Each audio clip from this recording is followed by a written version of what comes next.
देरहानाया 100% सिउर एकदम जेबो गोनो गोथो गैया सिउर आं भटार्स पार्टी इन्टारनेशनेलनिफ्राय बे 15 नं काजलगाव MCLA समस्थियाव आं दिनै बिजाथि महरै दिनै नमिनेसन आं साबमिट खालामबाय दा आंनि नमिनेसन साबमिट खालामनायनि खारना बेनो जे जोंनि गेजेराव गोबां गोरिब दुखियाफोर दङ गैजारोङिफोर बिथांमोननि भबिष्यत जिबननि थाखाय बिथांमोनखौ उद्धार खालामनो थाखाय जों गभर्नमेन्टनिफ्राय जोङो भटारशिप बिदों भटारशिप बिनानै जोङो आन्दलन खालामबोगासिनो दं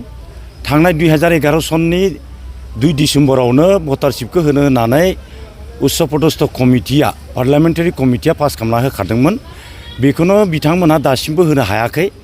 आरो बेखौ जोङो बिख'थारनो हिसाबै आरो बयनिबो रांखान्थि उदांस्रिनि थाखाय उदांस्रि होनो थाखाय आं रायजो राजानि जानानै एबा भटारफोरनि जानानै बे खामानिखौ मावफुंनो आं आगान सुरदों आरो आं मावफुंलांगोन देरहानाया 100% सिउर एकदम जेबो गोनो गोथो गैया सिउर